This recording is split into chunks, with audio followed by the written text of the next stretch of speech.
Let's begin. एक minute, मैं ये नीचे ले आता हूँ।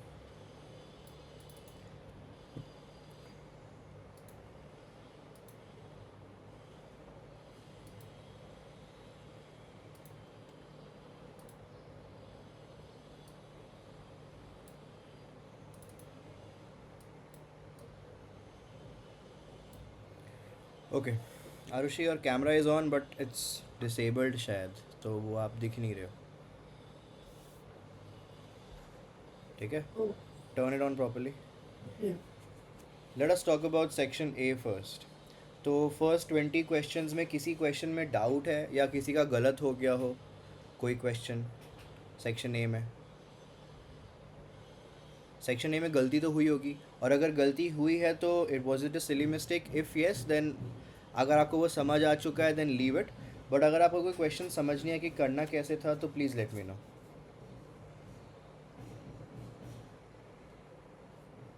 No buddy for section A. ठीक है, सेक्शन बी 23rd क्वेश्चन तो है, उसके पहले कुछ 21-22 में किसी को कोई डाउट? ठीक है, ये इधर ही मैंने मार्क किया था ना।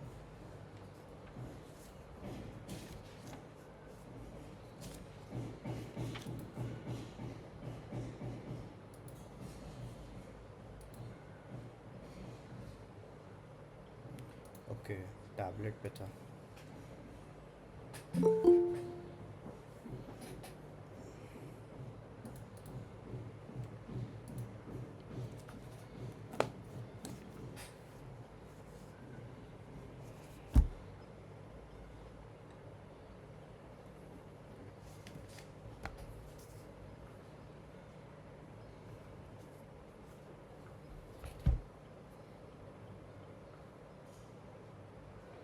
हम्म 23rd के अलावा कोई डाउट है सेक्शन बी में? एनीबडी?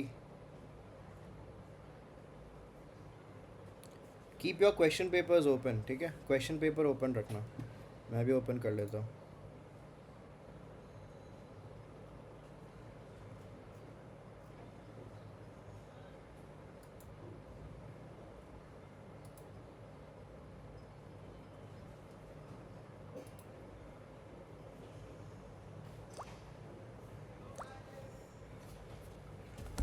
ठीक है, तो सेक्शन ए में यू डिड नॉट से एनी डाउट। सेक्शन बी में 23rd क्वेश्चन, ठीक है, आप लोगों का डाउट है। क्या हो गया, इंटीग्रेशन में प्रॉब्लम हो रही है अभी तक?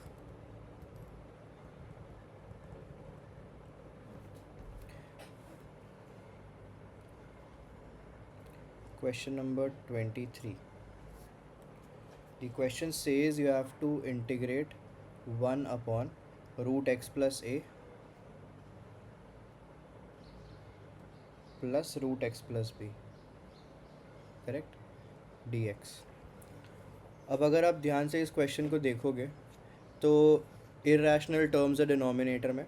Therefore one thing you can easily identify is कि आपको इस क्वेश्चन को सॉल्व करने के पहले सिंप्लीफाई करना पड़ेगा, and the method that we will be using is rationalization. ठीक है, तो आप जब रैशनलाइज करोगे you will multiply the numerator and denominator with its conjugate. तो root x plus a minus root x plus b divided by root x plus a minus root x plus b. ठीक है, तो numerator में आपको क्या मिल जाएगा? Root x plus a minus root x plus b divided by denominator में a plus b into a minus b, a square minus b square बन जाएगा, यानी x plus a minus x plus b D x. So x minus x ये cancel हो जाएगा when you open the brackets. X minus x cancel हो जाएगा और denominator में बचेगा a minus b. So you will be getting this root of x plus a minus root of x plus b divided by A minus B D X. Now हम लोगों का variable क्या है? वेरिएबल किससे identify करते हो आप? D x से। तो डी एक्स है, इसका मतलब इस फंक्शन में, इस क्वेश्चन में हमारा जो वेरिएबल है वो x है, x के अलावा और जितने भी अल्फ़ाबेट्स लिखे हुए हैं दे आर कॉन्स्टेंट्स. सो ये a माइनस बी डिनोमिनेटर में जो है वो कांस्टेंट है. If we take this out, हम लोग कोएफिशिएंट को बाहर ले सकते हैं इंटीग्रेशन के. Am I right? So we can take 1 upon a minus B outside. I will be left with root of x plus a, which can be written as x plus a raised to the power 1 by 2 minus x plus b raised to the power 1 by 2 dx. Okay. Now, which formula to be used? यहाँ पे x plus a है, format कौन सा है? ax plus minus B वाला format है. ठीक है. अगर आपको इसका इंटीग्रेशन करना है, क्या होता है इंटीग्रेशन? इंटीग्रेशन करने के बाद जो भी whatever integrated function you are having, let's say F of X, capital F of X is the integrated function divided by the coefficient of X, तो यानी कि ए. ठीक है. Plus C. तो यहाँ पे तो कोएफिशिएंट ऑफ एक्स दोनों केस में 1 है, तो मेरे को इतना दिमाग लगाने की ज़रूरत नहीं है about the denominator. I can simply use the formula of what? X raise to the power n. So it is x की power n plus 1 upon n plus 1. So using that logic, this will become x plus a raised to the power 1 by 2 plus 1, which is 3 by 2 divided by 3, और ये 2 जो है वो ऊपर चला जाएगा. And after that minus same thing. So ये 2 by 3 x plus b raised to the power 3 by 2. Correct. Plus C. And बाहर में ऑब्वियसली ये 1 अपॉन a माइनस बी लिखना मत भूलना, अदरवाइज़ गड़बड़ हो जाएगा. सब कुछ सही करते हुए भी गड़बड़ हो जाएगा. ठीक है. तो 2/3 कैन बी टेकन आउटसाइड. अगर आप नहीं भी लेते हो तो कोई प्रॉब्लम नहीं है. This is your final answer. If you take 2/3 outside कोई दिक्कत नहीं है. अगर आप यहाँ भी छोड़ते हो, बाहर भी लेते हो तो भी कोई दिक्कत नहीं है. ठीक है. हम ले लेते हैं 2/3 into a minus B denominator में, ब्रैकेट में you will be left with x plus a raise to the power 3/2 minus x plus b raise to the power 3/2 plus c. ठीक है. This is your final answer. अब बताओ कि किसको समझ नहीं आया ये question. Integration is a chapter which needs practice, तो वो करते रहो सॉल्व. आप लोग अगर 100% मैथ्स का प्रैक्टिस कर रहे हो तो 100 में से 30% आपका सिर्फ इंटीग्रेशन और डेरिवेटिव्स का प्रैक्टिस होना चाहिए. बाकी 70% distributed on all the other chapters. ठीक है. एंड फार्मूलाज का लिस्ट बना लो, जितना जल्दी हो सके फार्मूलाज का लिस्ट बना लो. अगर बनी हुई है तो फार्मूलाज का लिस्ट हर वीकेंड पे पढ़ा करो, हर वीकेंड पे, बिकॉज यू हैव बहुत सारे फार्मूलाज. आपके फाइनेंशियल मैथ्स में बहुत सारे फार्मूलाज है, डिस्क्रिप्टिव स्टैट्स में बहुत सारे फार्मूला, नहीं डिस्क्रिप्टिव नहीं सॉरी, इन्फरेंशियल स्टैट्स में बहुत सारे फार्मूलाज है. ठीक है. तो प्लीज़ कीप स्टडिंग. प्रोबेबिलिटी में बहुत सारे फार्मूलाज है. Keep doing the formulas. तो 23rd क्वेश्चन हो गया. इसके बाद विच क्वेश्चन बताओ? 23rd भी आप डिस्कस्ड. मेनली आप सबको प्रॉब्लम आ रही थी बड़े बड़े मार्कर्स वाले क्वेश्चन में ही. कौन सा शान? केस स्टडीज, लाइक बिग अच्छा. कैलकुलेशन वाला. सीधा केस स्टडी में प्रॉब्लम आया उसके नहीं बाद. मतलब नहीं है, मैं देख रहा हूँ एक बार. सेक्शन सी में भी देख लो. क्वेश्चन स्क्रीन पे दिख रहा होगा आप लोगों को paper. Find the maximum profit. याद है किसको किसको किस में डाउट था? हाँ, ये शौर्य आपका ये वाला क्लियर हो गया ना? आप a into A inverse X plus Y की वैल्यू कैसे निकालनी है. ठीक है. अच्छा, मैं एक पेपर देख रहा था किसी स्टूडेंट का. उस स्टूडेंट ने ना ए लिखा है, ये वाला मैट्रिक्स लिखा है, और पूरा पूरा का पूरा स्टेप फॉलो किया है टू फाइंड ए इनवर्स. तो ए से उसने ए इनवर्स कैलकुलेट किया. ठीक है. यानी कि ये वाला मैट्रिक्स कैलकुलेट किया, और फिर उसने इक्वेट किया जो मैट्रिक्स गिवन था and the matrix that he got. तो उससे भी एक्स प्लस वाई की वैल्यू आ गई. बट क्या आप इस तरीके से करोगे? The answer is absolutely no. आप लोगों का 3 मार्कर क्वेश्चन है ये. If you solve using the entire A inverse method, पहले आप को फैक्टर्स निकाल रहे हो, फिर एडजॉइंट कैलकुलेट कर रहे हो, फिर डिटर्मिनेंट भी कैलकुलेट करना पड़ेगा. इतना सारा करने का ज़रूरत नहीं है. You will waste time. और जाहिर सी बात है उसने बहुत सारे क्वेश्चन छोड़े. छूट जाएगा आपका पेपर, सिंपल सी बात है. तो you have to use the right method while solving questions. Okay, सिर्फ सॉल्व नहीं करने आना चाहिए आपको, सही तरीके से सॉल्व करने आना चाहिए. ओके, सब जो ये एलपीपी में किसी को डाउट? अच्छा, अगर सही में डाउट है तो बोलो, ये नहीं कि कोई नहीं बोल रहा तो आप भी मत बोलो. अगर सही में डाउट है तो बोलो, अगर समझ नहीं आया तो. एलपीपी वाले क्वेश्चन में नोबडी? अभी कौन ज्वाइन कर रहा है?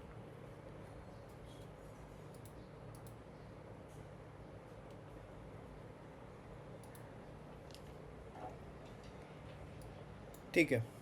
29th question, anyone? हो सकता है आपका गलत हो, ठीक है. गलत होना इज़ नॉट कॉल्ड आउट, समझ नहीं आना इज़ कॉल्ड आउट. हाँ बोलो शुभन, क्या बोल रहे थे? Yeah, I just wanted to say that I didn't attempt it because I'm yet to study inferential statistics. I need to do that. Same here. अच्छा, तो you will not consider this as a doubt, you will consider this question as unprepared. Okay.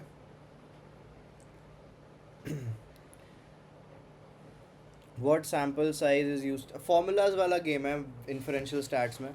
तो 29th question की अगर हम बात करें, मैं फिर भी डिस्कस कर लेता हूँ, आप लोगों का रिविजन ही हो जाएगा अगर मैं डिस्कस करता हूँ तो in the 29th question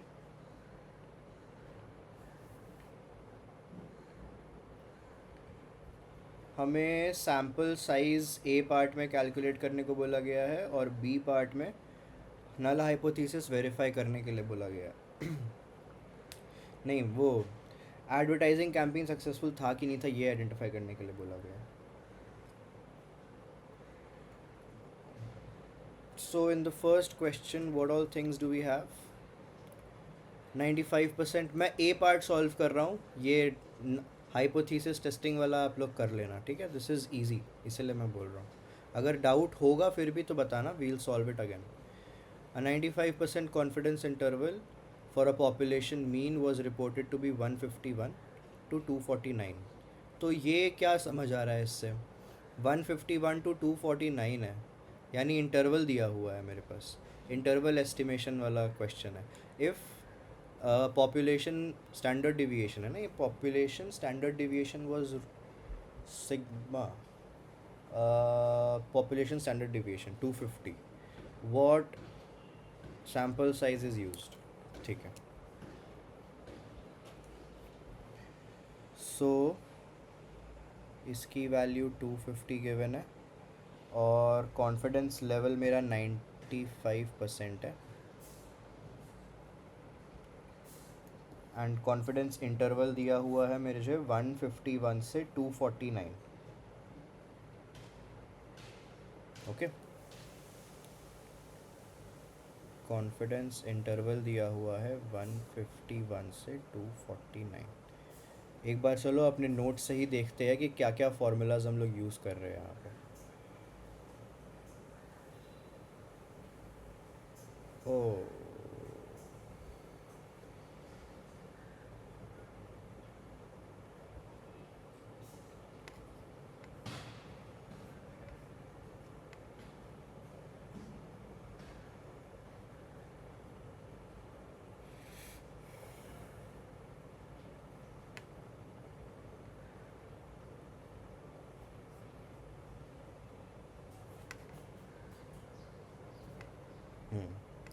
inferential statistics,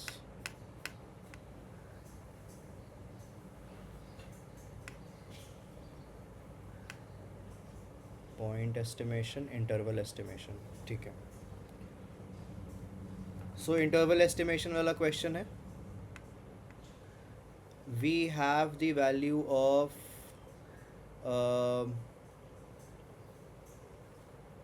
क्या क्या गिवन है? पॉपुलेशन स्टैंडर्ड डिविएशन गिवन है और सैम्पल साइज मुझे फाइंड करना है. So this formula we have to use, this formula we have to use. And इसमें मुझे स्टैंडर्ड डिविएशन की वैल्यू पता है, मुझे सैम्पल साइज़ निकालना है, यानी कि I know this, I have to find sample size and therefore I need to more values. एक है z अल्फ़ा बाई 2 का वैल्यू और एक है मार्जिन ऑफ एरर. तो z अल्फ़ा बाई 2 का वैल्यू तो मुझे अल्फ़ा का वैल्यू पता ही है, अल्फ़ा कैसे निकलेगा, 1 minus confidence coefficient, so 95% was the confidence level given to us, confidence coefficient क्या हो जाएगा 0.95 and therefore alpha will be 1 minus 0.95 which is 0.05. Alpha by 2 चाहिए, यानी I will have to calculate z 0.025. Was this given to us in the question? नहीं ना, या दिया था? नहीं दिया है। तो जिन्होंने ये क्वेश्चन सॉल्व किया था, क्या आपको ये वैल्यू याद थी? क्या आपने बुक खोल के टेबल से देखा? हाँ, शौर्य, यू सॉल्व दिस क्वेश्चन, ये आपको वैल्यू याद थी z 0.025 की? मेरे को याद नहीं। ठीक है, तो याद है हम लोगों ने एक टेबल छोटी सी बना ली थी, कहाँ गया वो टेबल? हाँ, ये वाला। मैंने कहा था आप लोगों को ये 3 कॉन्फिडेंस लेवल की वैल्यूज़ को याद कर लेना, ठीक है? हो सकता है क्वेश्चन में ना गिवन हो वैल्यू, बट अगर आपको वो फॉर्मूला याद है और वैल्यूज़ याद है, you might be able to solve it. तो देख सकते हो आप लोग, काम आया यहाँ पे और वैल्यू नहीं दी गई थी। तो z 0.025 की वैल्यू इज़ 1.96, तो मुझे इसकी वैल्यू भी पता चल गई है, z 0.025 की वैल्यू। n फाइंड करना है। अब last but not the least margin of error calculate करना पड़ेगा। मार्जिन ऑफ एरर कैलकुलेट करने के लिए I will have to use this formula. Margin of error यहाँ से निकलेगा, तो मेरा म्यू जो होगा population mean slash confidence intervals, ठीक है? तो कॉन्फिडेंस इंटरवल मुझे दिया हुआ है, तो that means I have population mean. Sample mean की जहाँ तक बात है, तो sample mean we don't know, right? और डू वी नो? क्वेश्चन में गिवन है क्या? मैंने देखा नहीं।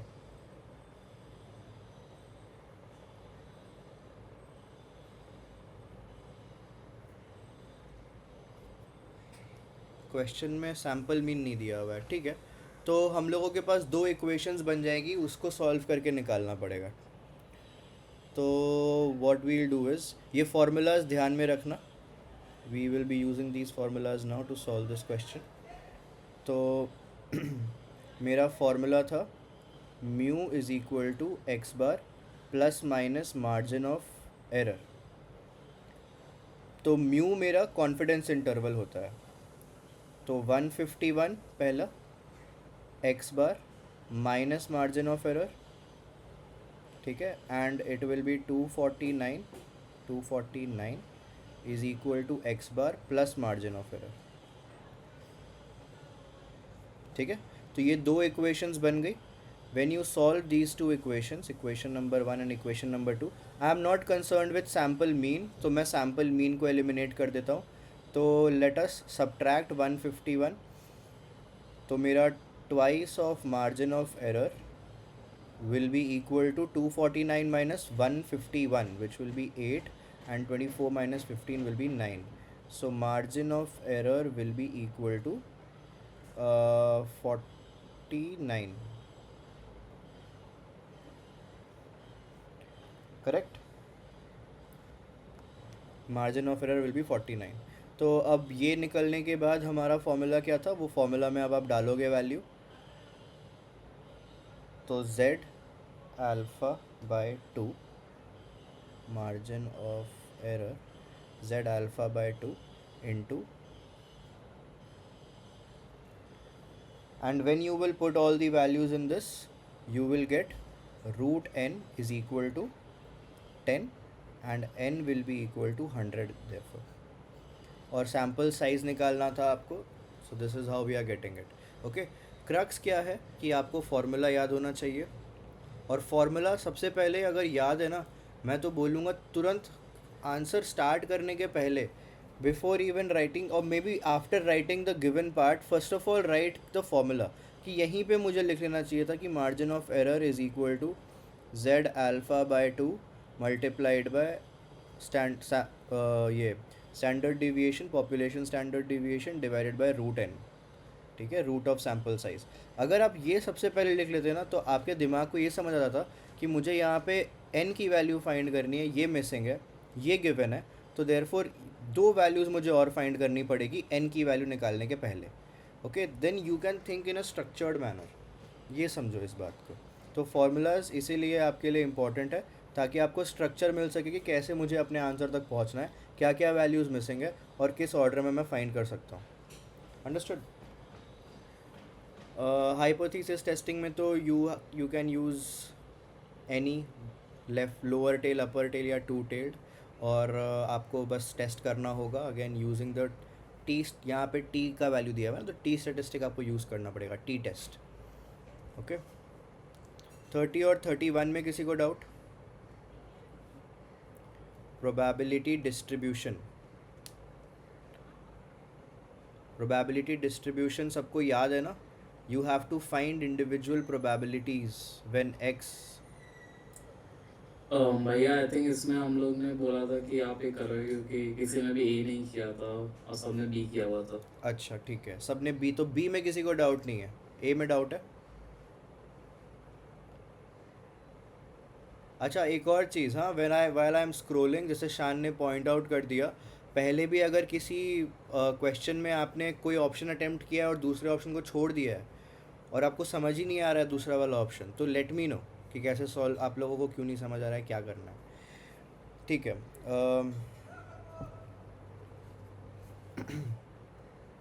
मुझे ये पूरा क्वेश्चन चाहिए होगा.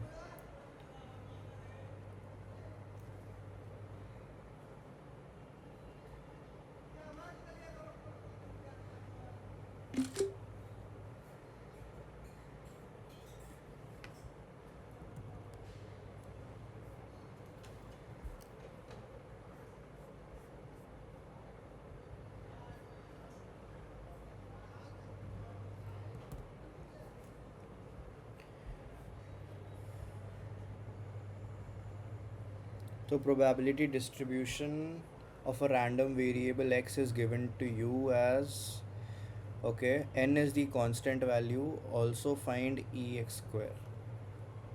तो फर्स्ट नहीं, अच्छा first we have to find the probability distribution, then we also have to find E of X square. ठीक है. तो एक्स की वैल्यूज़, सबसे पहले आप प्रोबेबिलिटी डिस्ट्रीब्यूशन बनाओगे तो एक्स की वैल्यूज़ और प्रोबेबिलिटी ऑफ एक्स की वैल्यूज़. तो एक्स की values are starting from 1, so 1 2 3 4 and 5. ठीक है. अदरवाइज़ में कोई नंबर नहीं लिखा हुआ है तो अदरवाइज़ ही लिख लो. वैसे this will not impact your question only because इसकी प्रोबेबिलिटी एनी वे ज़ीरो ही है, दिया हुआ है. ठीक है. अब आपको कुछ करना नहीं है, एक्स की वैल्यू जब 1 है तो substitute X in this 3n X square, so this will be 3n, this will be 2 अगर डालेंगे तो 4 हो जाएगा, this will be 12n, then 9 into 3 will become 27n, फिर 4 डालेंगे यहाँ पे तो this will become 8n and then 10n. ये सबको क्लियर है? किसी को डाउट? तो this is your probability distribution, first part of the question. Okay. ये क्वेश्चन देखने में थोड़ा सा मुश्किल लग रहा होगा बट वैसे उतना नहीं था. अब हमें क्या फाइंड आउट करना है? अच्छा सॉरी, यहाँ पे n की वैल्यू तो हम लोगों ने फाइंड ही नहीं की है ना. तो पहले प्रोबेबिलिटी डिस्ट्रीब्यूशन कंप्लीट करने के लिए you have to find the value of n. So n की वैल्यू फाइंड करने के लिए यू नो कि प्रोबेबिलिटी का सम जो होता है, complete probability is always equal to 1. तो therefore if you add all these values 3 12 15 27 42 50 60 n आ रहा है. 60n will be equal to 1 when you add all these. Okay, so therefore n will be equal to 1 by 60. Now your probability distribution table will be complete. 1 2 3 4 5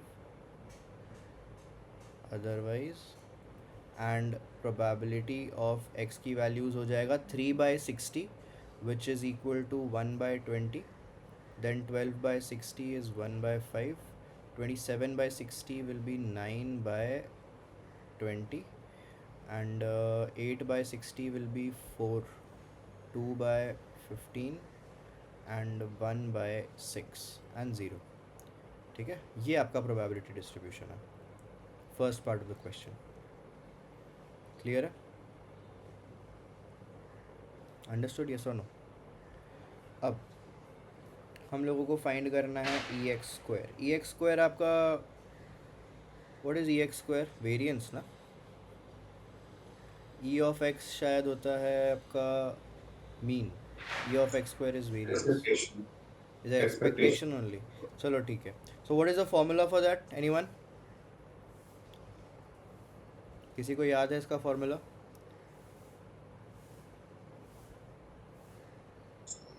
Summation pi into xi square for this. Correct, it is summation of p i. अब क्योंकि यहाँ पे x square दिया हुआ है, we will multiply x square with p i. Understood? We will not multiply x, p i x i नहीं होगा यहाँ पे, p i x i square होगा, क्योंकि एक्स स्क्वायर है। अगर ये सिर्फ एक्सपेक्टेशन होता, ई ऑफ एक्स होता, तो हमारा होता summation of p i x i. हम लोग क्या करते हैं उसमें, we would have directly multiplied these values, इसको वन बाय वन हम लोग मल्टीप्लाई करते, और जो पी आई एक्स आई की वैल्यूज़ आ रही थी वो सब हम मतलब जो भी वैल्यूज़ आई थी उन सबको हम ऐड करके यहाँ पे लिखते, ठीक है। बट यहाँ पे हमारा स्क्वायर है, तो सबसे पहले हम लोगों को टेबल में स्क्वायर करना पड़ेगा। तो x square will be 1, 4, 9, 16 and 25, okay. And your values are, आपका p of x is equal to, now I will recommend कि आप ये वैल्यूज़ लिखो, और लास्ट में n की वैल्यू 1/60 मल्टीप्लाई करो लास्ट में, okay. It will help you a lot.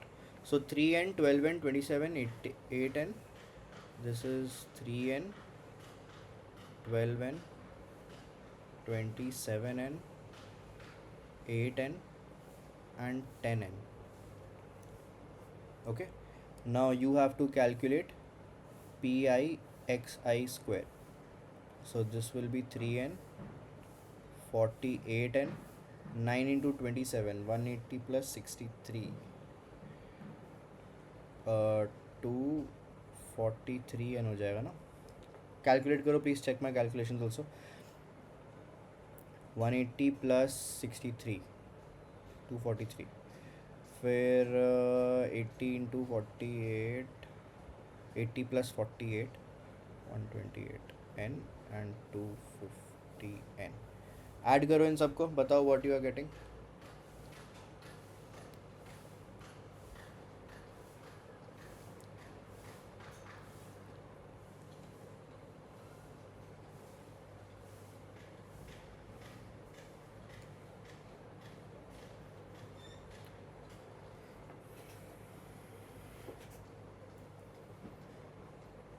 Six 672N. 672n, correct. So therefore the answer for this question will be 672 multiply 1 by 60 and you will be getting 11.2, ठीक है। अब अगर किसी को ये फॉर्मूला याद नहीं होता, ये एक्स आई स्क्वायर है, ये फॉर्मूला याद नहीं होता तो फिर ये क्वेश्चन करना पॉसिबल नहीं था, ओके। तो अच्छा था इस क्वेश्चन में you had option, you chose the second option, but again second option भी अगर आपको नहीं था तो फिर बात ही कुछ और है। दोनों में से एक ऑप्शन आना चाहिए था। वैसे अगर मैं बात करूँ, क्या है second question, if a die is thrown 5 times then find the probability odd number will come exactly 3 times। ठीक है, ठीक है, बट इसमें थोड़ा दिमाग लगाना पड़ रहा है, इसमें दिमाग नहीं है, ये फॉर्मूला बेस्ड है पूरा, ए पार्ट अगर याद होता तो, ओके। 31st में कोई डाउट नहीं है ना? Anybody having any doubt in 31st? बताओ अब सेक्शन डी।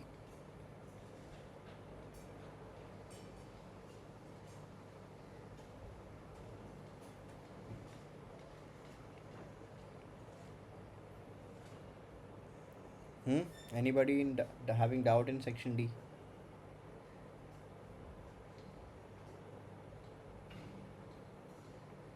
किसी को भी नहीं है? Sir, can you discuss the 34B part? 34B B part बोला आपने? Yes, sir. ओके 33rd में किसी को डाउट नहीं है? You have to find A inverse and you have to use that A inverse to solve this set of linear equations. ठीक है, आपको वापस अगर आपने A इन्वर्स निकाल के फिर इसको मैट्रिक्स के फॉर्म में अरेंज करके फिर इसका वापस से अगर आपने इन्वर्स निकाला है देन दैट इज़ रॉन्ग. आपका समय भी जाएगा और वो गलत तरीका है. ओके मैं बस एक क्विक इसका आंसर बता देता हूँ. अगर आप लोग इन लीनियर इक्वेशंस को मैट्रिक्स के फॉर्म में अरेंज करोगे you will notice that you are again making a matrix only. और अगर आपने ए मैट्रिक्स ही बना लिया है वापस आपको उसी मैट्रिक्स का इन्वर्स कैलकुलेट करना है तो वो आप ऑलरेडी कर चुके हो when you found A inverse. Therefore you will not find it again. You will just substitute the value of A inverse in that equation and you will solve it. ठीक है, हमारा आंसर कैसे निकलता है? X matrix is equal to A inverse multiplied by the constant matrix which is B. Okay तो A inverse आपने calculate कर लिया होगा. B मैट्रिक्स आपका कॉन्स्टेंट मैट्रिक्स है विच इज़ -4 2 and 11 और बस उनको मल्टीप्लाई करना and you will get the answer of X Y and Z. Okay 34th का B part. How many times must a man toss fair coin so that the probability of having at least one head is more than 80%?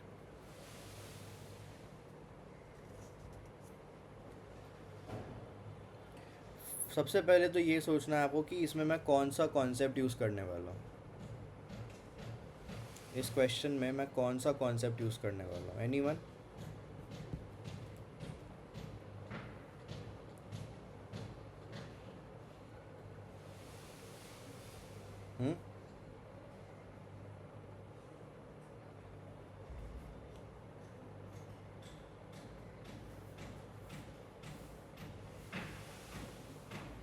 बताओ भाई, कोई है?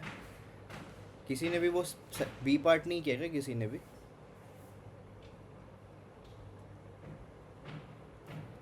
शान आपने B part किया है ना?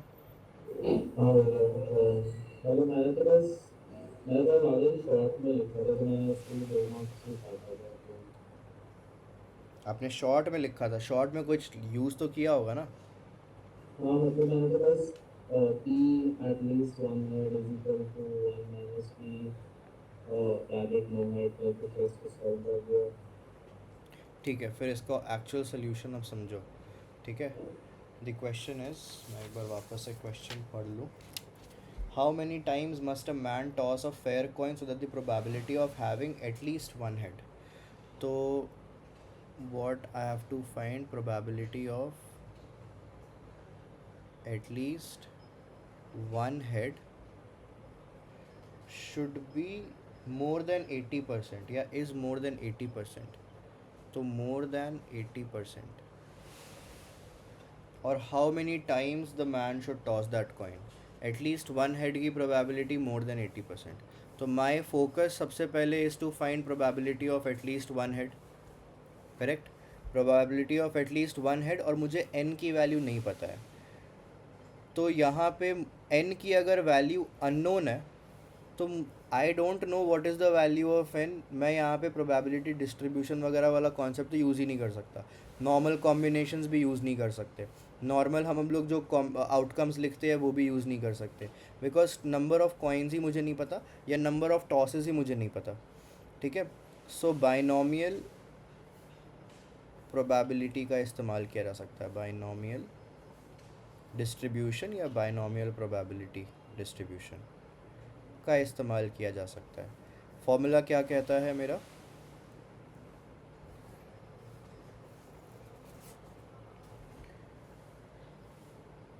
प्रोबेबिलिटी फॉर्मूला क्या होता है? NCR P raise to the power R Q raise to the power N minus R.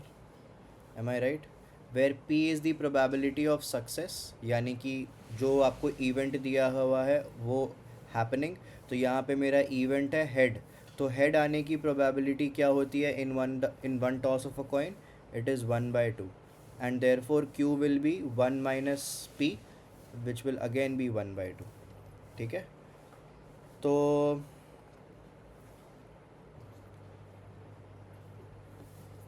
एक minute.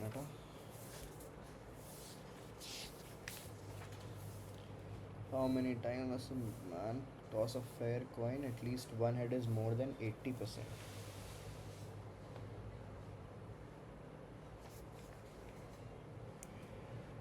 Okay. So I have to find probability of x greater than equal to 1. ठीक है. अच्छा, probability of x greater than equal to 1 निकालना है, क्योंकि at least 1 निकालना है. At least 1 का मतलब क्या होता है? मिनिमम 1. यानी I can have 1, I can have 2, I can have 3, 4, 5, so on.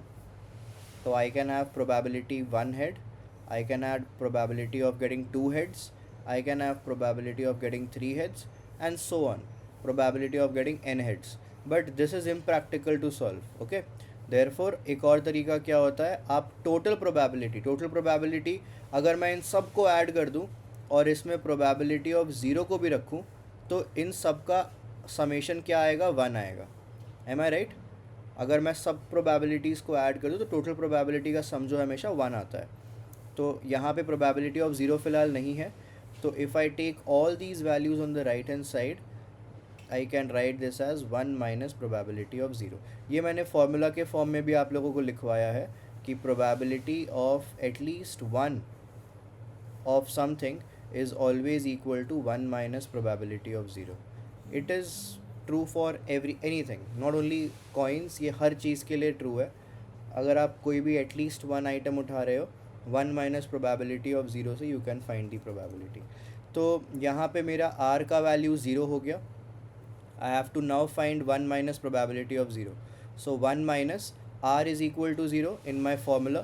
So the formula that I will be using is NC0 p raised to the power, p की value है ना हमारे पास, so p raised to the power 0 and q raised to the power, q की value भी है 1/2 raised to power n minus 0. So it will be n only. So what are you getting? You are getting 1 minus NC0 is how much? याद है? Zero. Combinations याद है? NC0 is 0. No, N. NC0 is n. ठीक है, and this will be 1/2 whole raise to the power n.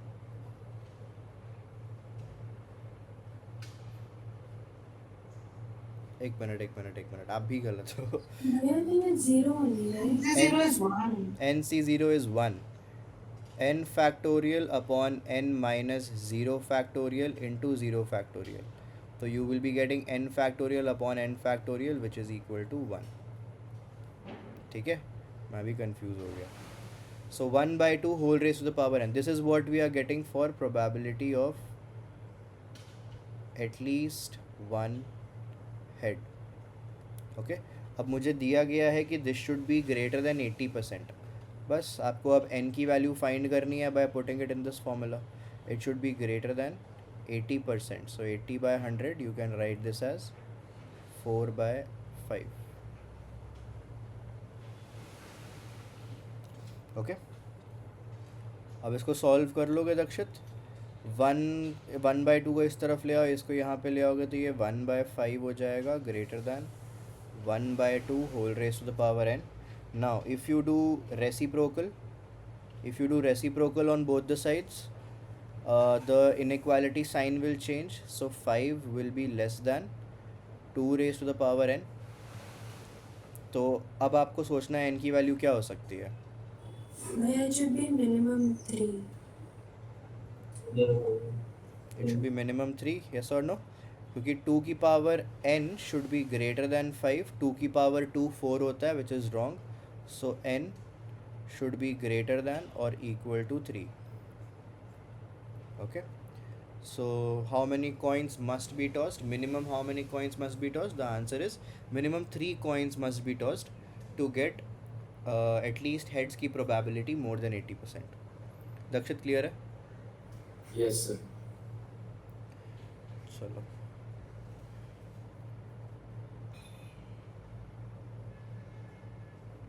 Thirty fifth में किसी को doubt है in making subject to constants या फिर ऑब्जेक्टिव फंक्शन? कुछ किसी को प्रॉब्लम 35th क्वेश्चन में? Sir, could you do the 35th one? ठीक है।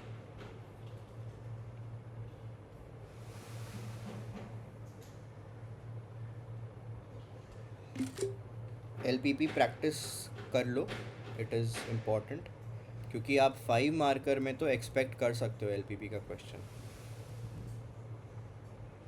अच्छा एक चीज़ ना, अरे सबका कैमरास क्यों ऑफ हो गया? मेरा नेटवर्क भी है क्या? नहीं, सबके कैमरास ऑफ हो गए, व्हाट इज़ दिस? हाँ एक चीज़ और, when while you are doing papers also ये भी नोट करना कि कौन से टॉपिक्स या कौन से चैप्टर के क्वेश्चंस मेजॉरिटी या maximum number of times section D में आ रहे हैं। ठीक है, 5 मार्कर वाले क्वेश्चंस में और इनफैक्ट केस स्टडीज़ में भी नोटिस करना कि मेजॉरिटी में कौन से चैप्टर के क्वेश्चंस यहाँ पे पूछे जा रहे हैं। देन उसके बाद उस वैरायटी के क्वेश्चंस या उस टॉपिक के क्वेश्चंस, उस चैप्टर के क्वेश्चंस ज़्यादा से ज़्यादा सॉल्व करो, ताकि अगर कभी भी कोई क्वेश्चन आ जाए सेक्शन डी में तो आपको प्रॉब्लम ना हो। इंटीग्रेशन का भी आ सकता है मेरे हिसाब से सेक्शन 5, मतलब सेक्शन डी में 5 मार्कर के लिए अगर इंटीग्रेशन का आ गया तो आप लोगों का बैंड बच सकता है, तो वो भी प्रैक्टिस करके चलना। ठीक है, डोंट थिंक कि इन्हीं 4 चैप्टर्स में 4 क्वेश्चंस बनेंगे हमेशा। ओके, मेरे बैकग्राउंड से आवाज़ आ रही होगी, मैं एक सेकेंड ना, मैं विंडो बंद करके आता हूँ।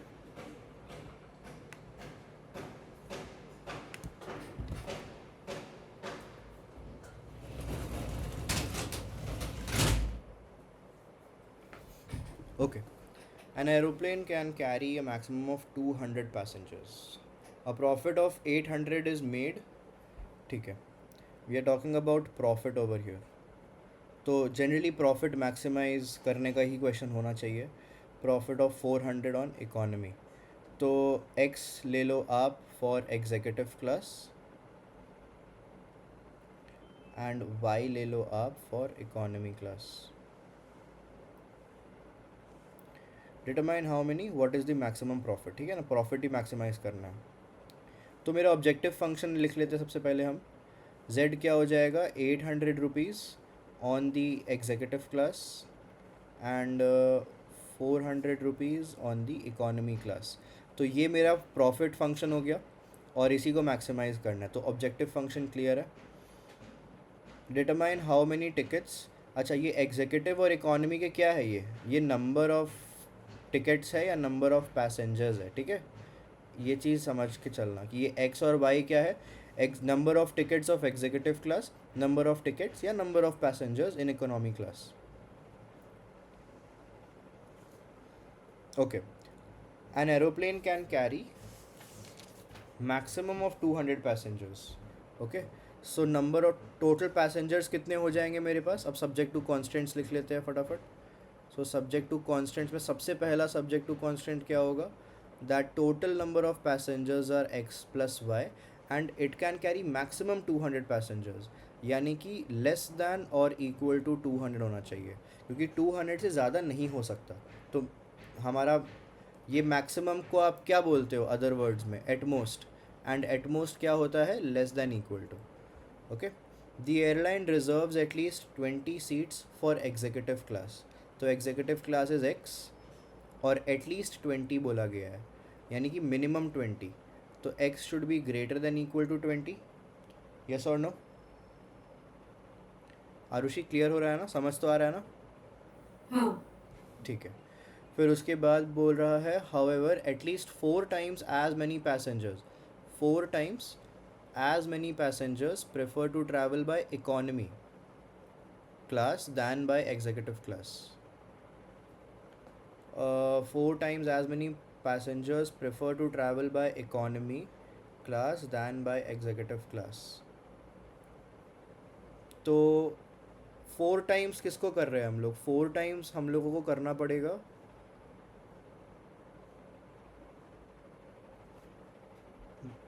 सोचो, at least 4 times as many passengers prefer to travel by economy class.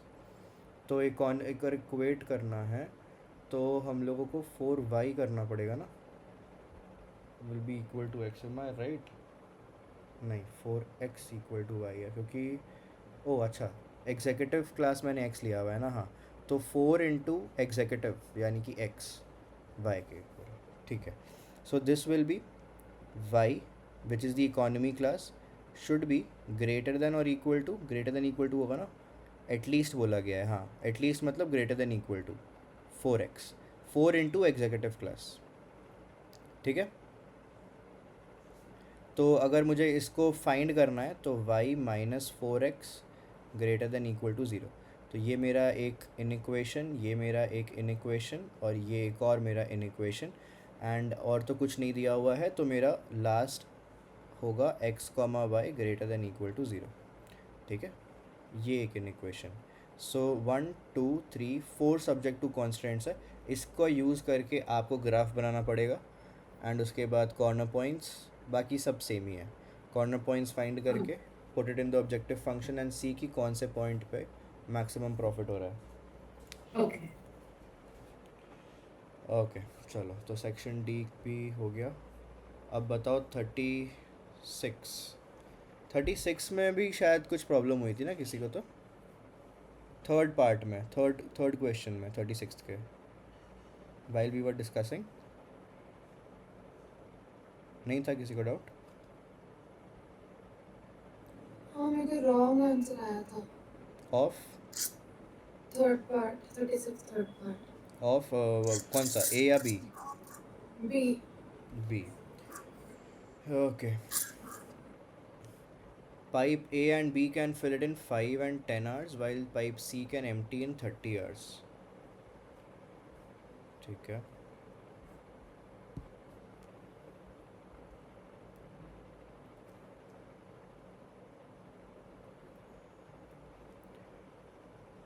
Pipe A can fill in, मैं इसे लिख लेता हूँ,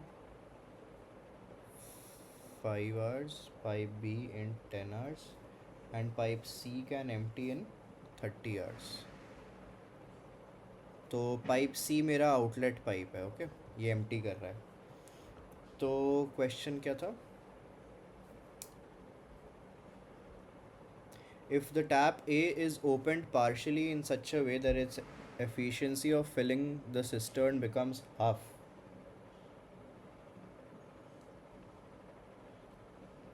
then find the time taken by all the 3 taps to fill the tank. Oh, ये तो मुश्किल नहीं लग रहा है, कुछ कैलकुलेशन मिस्टेक हुआ होगा।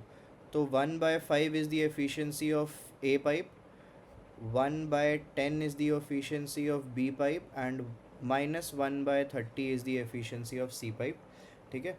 अब क्वेश्चन कह रहा है कि the pipe A is opened in such a way that its efficiency has become half. तो सिंपल सी बात है, आपका जो एफिशिएंसी है 1/5 ऑफ ए, उसको हम लोग हाफ कर रहे हैं, 1/5 का हाफ प्लस 1/10 माइनस 1/30, क्या पूछा रहा है उसके बाद? फाइंड द टाइम टेकन, हाँ। तो बस इसको सॉल्व करना है आपको, कंबाइंड एफिशिएंसी निकालनी होगी। तो combined efficiency will be 1/10 plus 1/10 which is 2/10 which is I 1/5. got it. I did 1/5 by 1/2. ओ तो 2 नहीं, by 5. आप हाँ अच्छा ओके, तो आप अगर डिवाइड करोगे हाफ तो वो ट्वाइस हो जाएगा, ठीक है। हाँ, आपको हाफ करना है उसको, तो आपको मल्टीप्लाई करना है half, okay. Understood? The you will be getting this as 1/6। तो 1/6 अगर आ रहा है, ये कंबाइंड एफिशिएंसी है। आपको अगर टाइम निकालना है तो time will be reciprocal of efficiency which is 6 hours, ठीक है। They will take 6 hours to fill the tank when all of them are open together. और किसी को कोई डाउट 36 क्वेश्चन में, ए पार्ट या बी पार्ट? अंशिका, आपको कोई भी डाउट नहीं है इस पेपर में? एंड अदर्स ऑल्सो, सुष्मिता, कोई भी डाउट नहीं है पेपर में? कुछ पूछ ही नहीं रहे।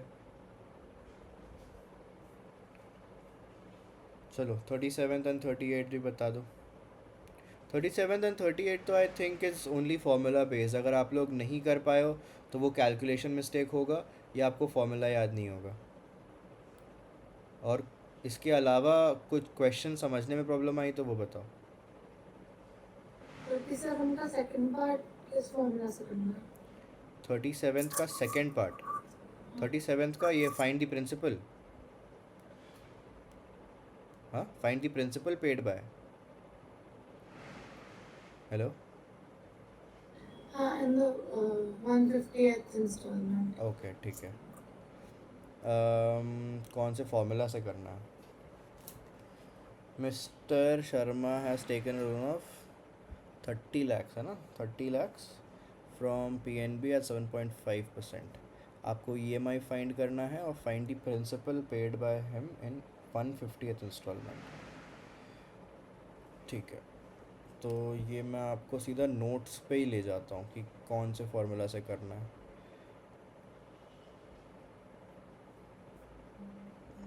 Perpetuity, sinking funds and EMI।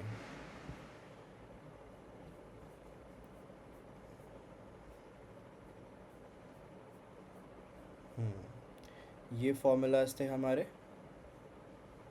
Okay, तो यहाँ पे कौन सा फॉर्मूला यूज़ होगा? Interest paid in the 150th installment. आप बताओ, खुद ही बताओ, साफ साफ दिख रहा होगा आपको। Third 1 formula. 2 3 4, फिर से बोलो।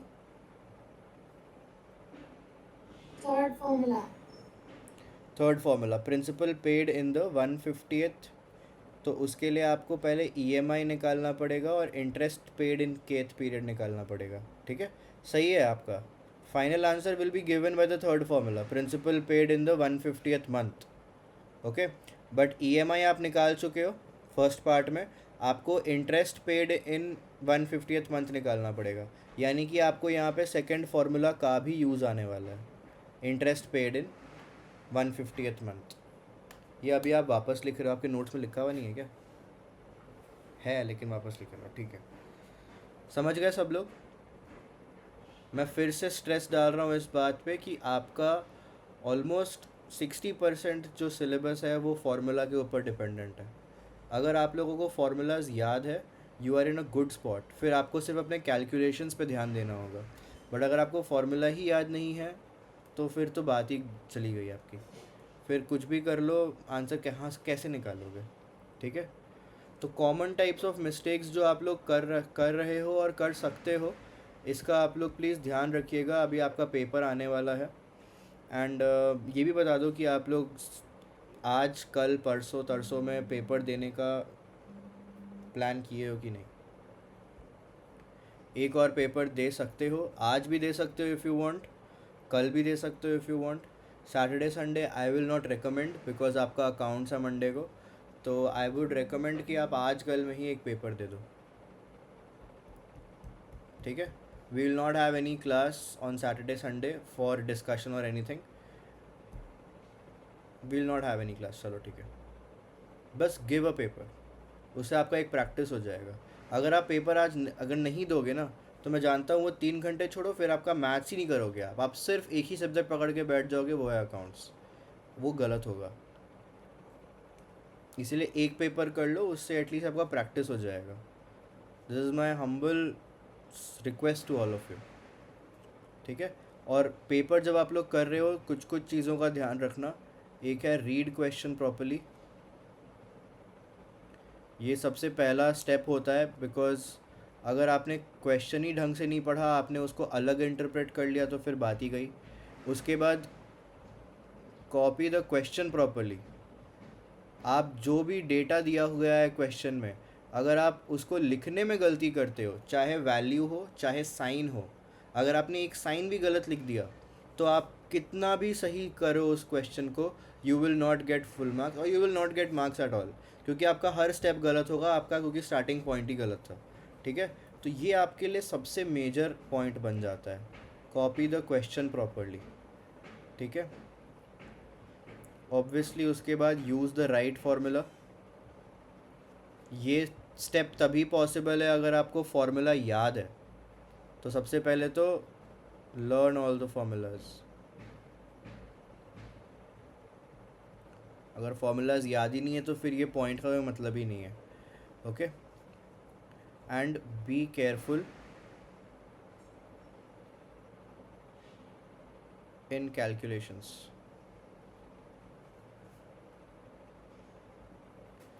while you are calculating be very very careful कि आप लोग ढंग से कर रहे हो कैलकुलेट. ऑल्सो मेंटेन अ, ये भी लिख लो भैया, क्योंकि गलती भले ही ना हो बट अगर पेपर छूटता है तो भी नंबर कटते हैं. तो maintain a good pace from the beginning. बहुत बच्चे होते हैं कि 3 घंटे का पेपर है, शुरू शुरू में एकदम रिलैक्स्ड मोड में स्टार्ट करते हैं. ये मैं भी करता था कि एकदम रिलैक्स्ड मोड में स्टार्ट कर रहे हैं कि अभी तो बहुत टाइम है. मैंने देखा है कुछ लोग बहुत सुंदर सुंदर शुरू शुरू में लिखते हैं, लेकिन फिर उसके बाद पूरा ब्लंडर होने लगता है, कैंसिल कट कुट ये सब क्या क्या आ जाता है. तो शुरू से ही एक पेस बना के चलो, ठीक है. Monitor whenever you are practising on your own और whenever you are giving my test also, monitor your time at each and every section, कि कितना टाइम लगा आपको पर सेक्शन, ये मॉनिटर करो. Okay. Anything that I am missing, आपको लग रहा है कि हाँ गलती होती है बट नहीं लिखा है इन्होंने.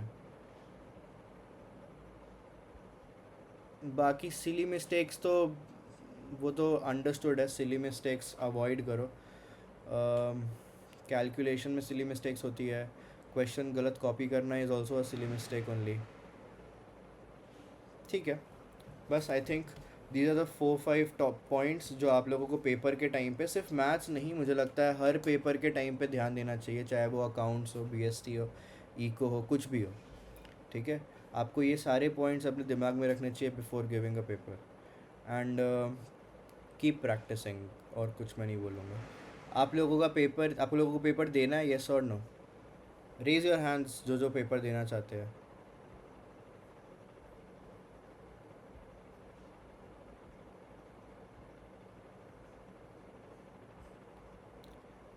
कोई भी पेपर नहीं देना चाहता नहीं आजकल? मतलब आज कभी भी मैं आप लोगों के ऊपर छोड़ रहा हूँ. कल भी दे सकते हो, परसों भी दे सकते हो. मैं आपको मैसेज कर रहा हूँ मतलब ऐसे। और रही बात क्लास की, तो कल आप लोग क्लास करना चाहोगे 6 बजे?